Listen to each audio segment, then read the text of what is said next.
आज हम जो है वो एक नई चीज़ सीखते हैं मोबाइल एप्लीकेशन के अंदर। अभी फिल वक्त हमने जितने काम भी किए हैं वो फ्रंट एंड से रिलेटेड है। ठीक है, तो ये जो एंड्रॉयड स्टूडियो है इसमें सिर्फ फ्रंट एंड नहीं है, इसमें आपका बैक एंड कोड भी है। तो बैक एंड कोड बहुत ज़्यादा इम्पोर्टेंट है अभी, क्योंकि बैक एंड कोड जो है आप लोगों की वो जो बैकग्राउंड है वो वैसी नहीं है। तो उसको मद्देनज़र रखते हुए मैं अभी सिर्फ फोकस कर रहा हूँ कि आप फ्रंट एंड को एंजॉय करें, फ्रंट एंड में डिज़ाइन करें, डिफरेंट लेआउट्स को देखें और साथ साथ थोड़ा सा बैक एंड कोड जो है वो उसको शुरू करेंगे हम। तो जैसे ही ये सेटअप कर लेता है हमारे पास,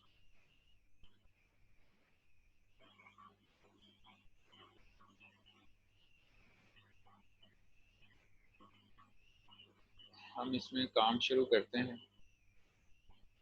काम आज हमें ये करना होगा मेनली, जो आप लोगों को असाइनमेंट भी एक दी हुई है उसमें भी ये हेल्प आउट करेगा आपको थोड़ा सा, कि आप एक से ज़्यादा जो लेआउट्स हैं वो कैसे डिज़ाइन कर सकते हैं। और उन उसी के दौरान हम बाकी चीज़ें भी देख लेंगे कि उसमें लीनियर लेआउट क्या होता है, उसमें और लेआउट्स जो हैं वो किस तरह से हम यूज़ कर सकते हैं। ठीक है,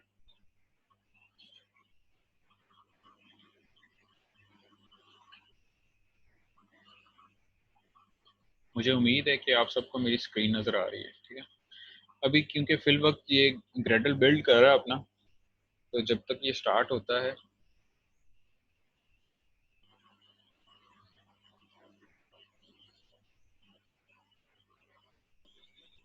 अच्छा, आज हम देखते हैं कि ग्रेडल स्क्रिप्ट के अंदर जो हमारी मॉड्यूल ऐप के नाम से एक फाइल है उसके अंदर क्या इंफॉर्मेशन अवेलेबल है। ठीक है, ये बेसिकली इंफॉर्मेशन रखती है रिगार्डिंग योर एप्लीकेशन। क्या पैकेज यूज़ कर रहे हैं आप, उसका नाम होता है, और मिनिमम एसडीके आप इसमें डिफाइन करते हैं कि आपकी जो एप्लीकेशन है वो मिनिमम किस एपीआई के ऊपर जो है ना रन होगी। तो यहाँ पे 27 लिखा हुआ है और टारगेट मैं किसको कर रहा हूँ, 29 को। ये ओरियो है बेसिकली। आई थिंक ये 29 जो है ना वो ये एंड्रॉयड 10 है, और मिनिमम जो है ना वो 27 ओरियो है 8.1। तो यहाँ पे आप चेंज कर सकते हैं इसको, जो भी आप मिनिमम एस डी के जिसके ऊपर ये रन हो वो आप चाहते हैं। ठीक है, तो यहाँ पे बेसिकली इस ग्रेडल के अंदर, इस ग्रेडल की फाइल के अंदर जो प्रॉपर्टीज हैं आप उनको देखें और उसके अकॉर्डिंग डिसाइड करते हैं। ठीक है, डिपेंडेंसीज के अंदर क्या होता है, जितनी भी लाइब्रेरीज आप यूज़ कर रहे होते हैं अपने इस एप्लीकेशन के लिए, वो आप यहाँ पे मेंशन करते हैं। जैसे जैसे आप बैक एंड कोडिंग करते जाते हैं, एंड्रॉयड स्टूडियो आपकी लाइब्रेरीज को मेंटेन करता जाता है। वो ऑटोमेटिकली उससे रिलेटेड जितनी भी लाइब्रेरीज होती हैं उनको इंक्लूड कर लेता है और यहाँ पे भी इम्प्लीमेंट कर देता है। ठीक है, तो ग्रेडल के अंदर आपको वो इन्फॉर्मेशन मिलती है जो कि आपकी एप्लीकेशन के हवाले से बेसिक इन्फॉर्मेशन है, कि वो कहाँ से किस एपीआई से किस एंड्रॉयड वर्जन तक रन करेगी, उसका पैकेज क्या है, आपका जो वर्जन नेम है इसका वो क्या है। लेट्स सपोज आपने एक एप्लीकेशन बनाई है और 1 महीने बाद आपने उसमें चेंजेस किए हैं, तो आप अब इसमें वर्जन जो है वो चेंज कर देंगे, इसका 1.1 कर देंगे या आप 2 कर सकते हैं, यानी कि आप उस पर एडवांस वर्जन जो है इम्प्रूव करते हैं। तो जब आप यहाँ पे चेंज करते हैं उसके अकॉर्डिंगली आप इसको गूगल प्ले स्टोर पे जब अपलोड करते हैं तो गूगल प्ले स्टोर यहीं से इंफॉर्मेशन पिक करता है कि ये अपडेटेड वर्जन है। ठीक है, ग्रेडल के लिए फिल वक्त इतना ही है कि आपकी जो इन्फॉर्मेशन है वो यहाँ पे लेआउट होती है। हम चलते हैं हमारी मेन एक्टिविटी के अंदर। ये मैंने एम्प्टी एक्टिविटी के नाम से नया प्रोजेक्ट ओपन किया है। ठीक है, आज हम ये देखते हैं कि एक से ज़्यादा किस तरह से हम जो हैं वो यूज़ कर सकते हैं लेआउट्स मेनली। ये देखेंगे और थोड़ा सा हम लेआउट्स को देखेंगे कि हम लेआउट्स को किस तरह से सेट कर सकते हैं। ठीक है,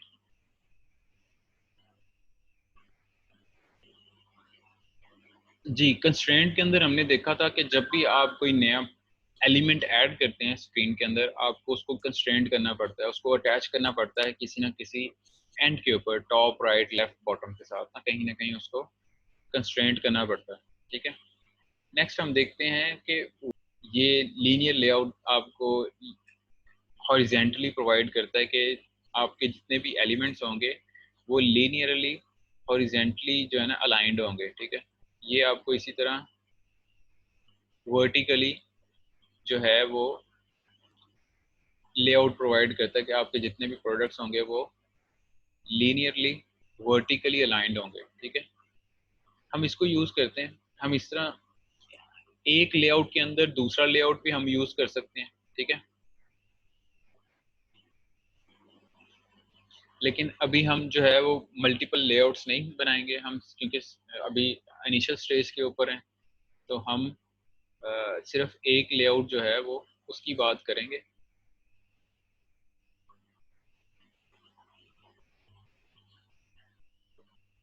हम इसकी जो है बैकएंड कोड के ऊपर जाएंगे, पहले हम इसको रिमूव कर देंगे, कंट्रोल जी करता हूँ, हम इसके बैकएंड पे जाएंगे।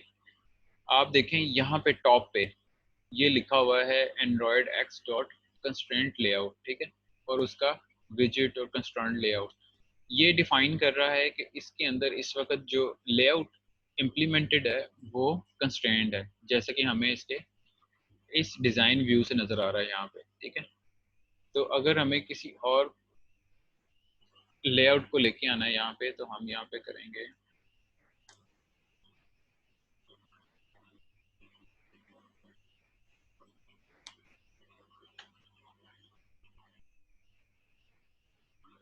हम अपने डिज़ाइन में जाके देखते हैं कि आपको क्या चेंजेस नज़र आती हैं। ठीक है, आपने बैक पे क्या लिखा है, सिंपल लीनियर लेआउट, उसके अकॉर्डिंग जितने भी नीचे उसके एट्रीब्यूट्स थे वो चेंज हो गए हैं। ठीक, उसके चेंज होने के साथ साथ आपको यहाँ पे भी जो लेआउट नज़र आ रहा है इस वक्त वो हॉरिजेंटल नज़र आ रहा है। ठीक है, आप इसकी प्रॉपर्टीज में जाएं, अब इसमें आपको डिफरेंट जो है वो एट्रीब्यूट्स नज़र आ रहे हैं। ठीक है, सबसे इम्पोर्टेंट जो एट्रीब्यूट होता है वो बेसिकली आईडीज होते हैं। ठीक है, आपने ये चीज़ याद रखनी है, आप आईडीज की मदद से क्या करते हैं, चूज करते हैं, पिक करते हैं, सिलेक्ट करते हैं उस स्पेसिफिक एलिमेंट को। यहाँ पे मैं पेस्ट करता हूँ कुछ बटन्स,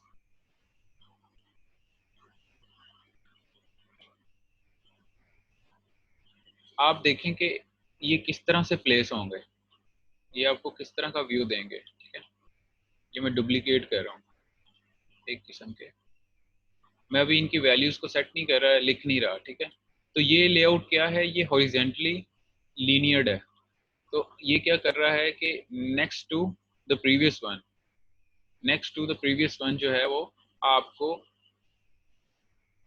वैल्यूज देता जा रहा है। ठीक है, आपके जितने भी एलिमेंट्स हैं उनको अलाइन करता जा रहा है। ठीक, अब फॉर एग्जांपल इसके साथ हम ये बात भी कर लेते हैं कि आप इन एलिमेंट्स को आईडीज क्या असाइन करेंगे। ठीक है, जैसे आप देख रहे हैं कि इन तीनों बटन्स की आईडीज जो हैं वो डिफरेंट हैं, पहले की बटन है, दूसरे की बटन 2 है और तीसरे की बटन 3 है। लेकिन आप इस तरह से अगर इनको यूज़ करना चाहते हैं, लेट्स सपोज हम इनके नाम लिखते हैं पहले, फिर उसके अकॉर्डिंग जो है इनकी आईडीज को सेट करते हैं। हम कहते हैं कि पहला बटन जो है वो यहाँ पे आप टेक्स्ट के अंदर टेक्स्ट एट्रीब्यूट को आप एडिट करेंगे, वो आप इस तरह से एडिट करेंगे, इसको आप लिख दें प्रीवियस। ठीक है, यानी कि आप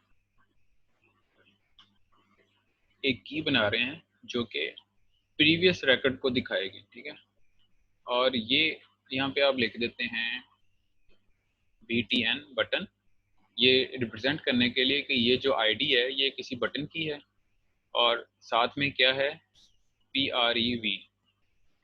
अच्छा, जितने भी आईडीज आप डिफाइन करते हैं वो आप कैमल स्टाइल के अंदर डिफाइन करते हैं। कैमल स्टाइल क्या होता है कि फर्स्ट लेटर जो होता है वो स्मॉल होता है, फिर आप उसके साथ जितने भी वर्ड्स अटैच करते हैं वो कैपिटल लेटर्स के साथ होते हैं। जैसे कि इसमें बटन मैंने लिखा है तो वो मैंने स्मॉल से शुरू किया है, और फिर जितने भी नेक्स्ट वर्ड हैं प्रीवियस का शॉर्ट फॉर्म उसका पी मैंने कैपिटल कर दिया। अगर इसके आगे भी मैंने कोई वर्ड इसके साथ अटैच करना है तो उसका भी मैं क्या करूँगा,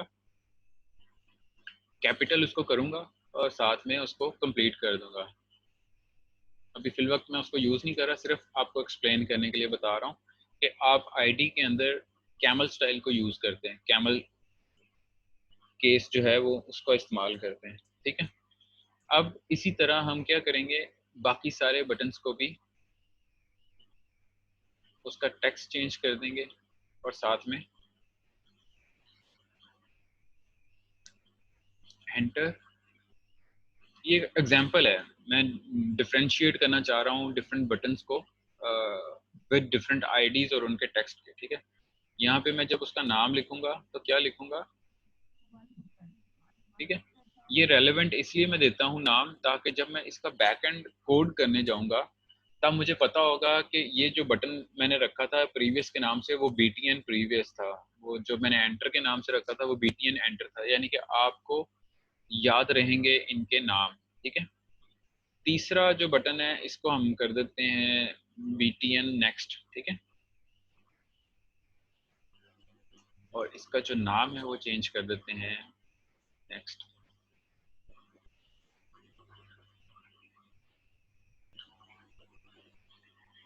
ठीक है, दूसरी एक और चीज़ जो समझने वाली है, ये क्योंकि लीनियर लेआउट है और हॉरिजेंटली अलाइंड है तो इसमें आप कंपोनेंट्स को उठा के नहीं लेके जाएंगे कहीं भी। ठीक है, जैसे कि हम किस में करते थे, हम करते थे कंस्ट्रेंट लेआउट के अंदर, हम उनको जब बाइंड कर देते थे रिस्पेक्टिव वॉल्स के साथ या दूसरे एलिमेंट्स के साथ, तो आप उनको मूव कर सकते थे विद इन अ स्क्रीन। ठीक है, ये क्योंकि लीनियर लेआउट है तो हम इसमें इसको मूव नहीं करते हैं, हम इसको यहीं पे जो है वो सेट करते हैं इसकी डिफरेंट प्रॉपर्टीज के साथ। ठीक है, तो हम इसको पैडिंग देते हैं या मार्जिन देते हैं टॉप पे पहले।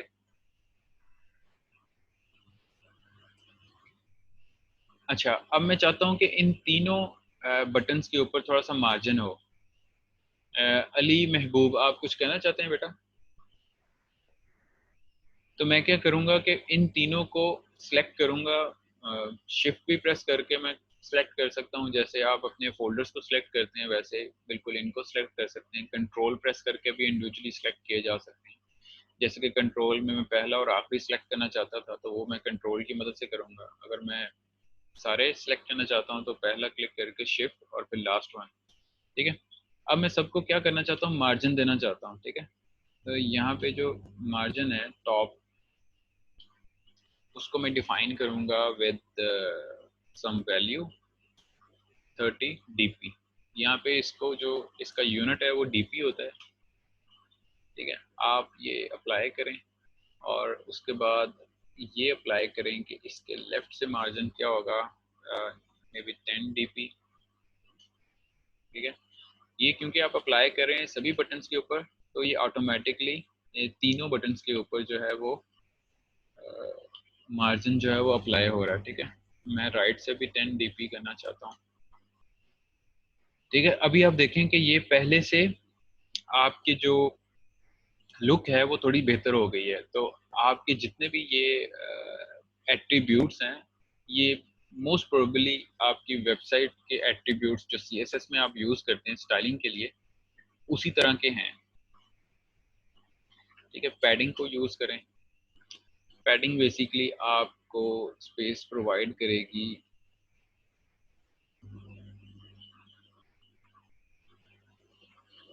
अभी आप देखेंगे कि तो यहाँ पे थोड़ा सा मार्जिन कम है और यहाँ पे थोड़ा सा राइट साइड पे मार्जिन कम लग नजर आ रहा है। तो आप इंडिविजुअली एलिमेंट को सिलेक्ट करें और वहां से उसका मार्जिन जो है ना अकॉर्डिंगली सेट कर दें। ठीक है, यहाँ पे जो है इसकी वैल्यू मैं दे देता हूँ तकरीबन 10 dp।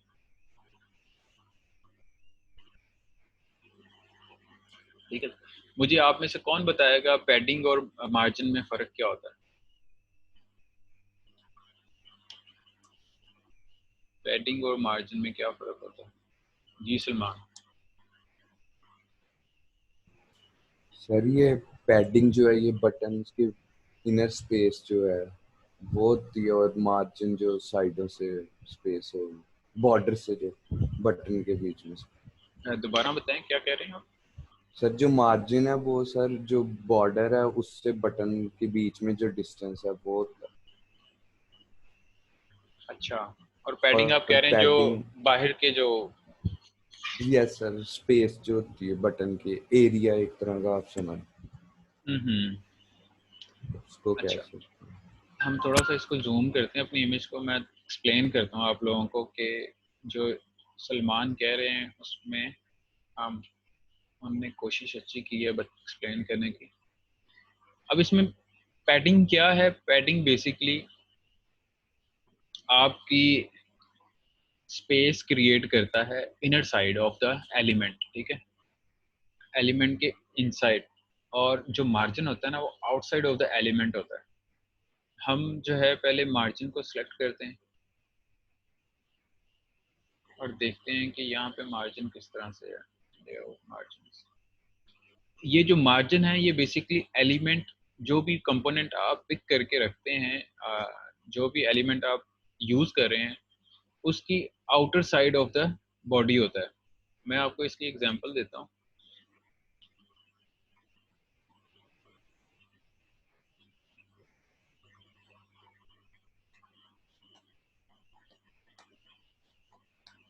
नहीं जी, मेरे पास अभी शायद मुझे मिल नहीं रही। मैं आपको वो इमेज जो है वो क्लियरली आपको एक्सप्लेन कर देती है कि what is the difference between margin और पैडिंग। मैं यहाँ पे आपको एक्सप्लेन करता हूँ। ये जो इमेज है, ये जो एलिमेंट है, ये इमेज, इस एलिमेंट के आउटर साइड पे जो स्पेस क्रिएटेड है ना, ये बेसिकली मार्जिन है, ठीक है। ये मार्जिन है, ये एक बटन से दूसरे बटन का जो फासला है ना, ये मार्जिन है। यहाँ से इसका जो फासला है ना, ये मार्जिन है, ठीक है, यहाँ से यहाँ तक। और जो पैडिंग होती है ना, वो इनसाइड द एलिमेंट होता है। वो क्या होता है? इनसाइड द एलिमेंट है। यहाँ पे मैंने क्योंकि 10 दी हुई है तो मैं इसको खत्म करता हूँ। आप देखें क्या इफेक्ट आता है।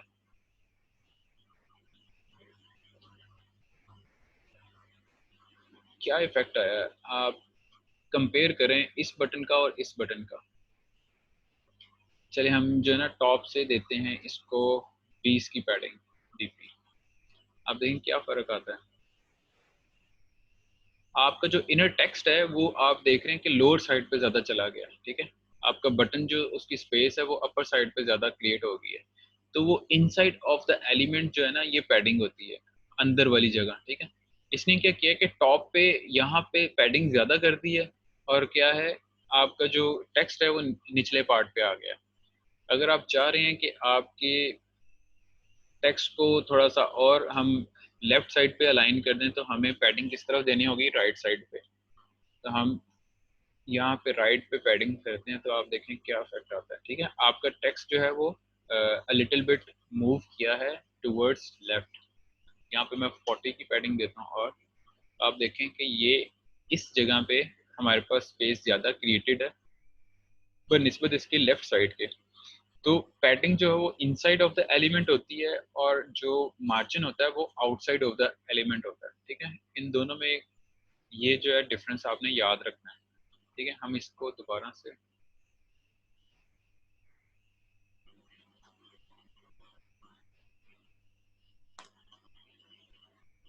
और यहाँ पे बाकी बटन्स की तरह हमने इसको 10 टीपी दिया था, तो यहाँ पे हम डिफाइन कर देते हैं, ठीक है।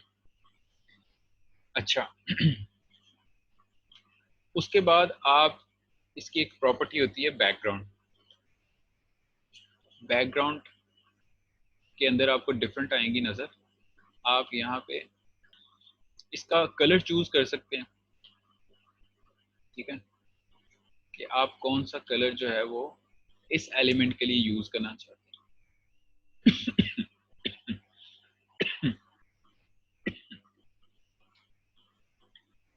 और इसके फ्रंट टेक्स्ट के लिए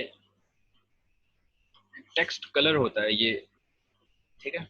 आप यहाँ से पिक करते हैं और उसको जो है सिलेक्ट कर लेते हैं।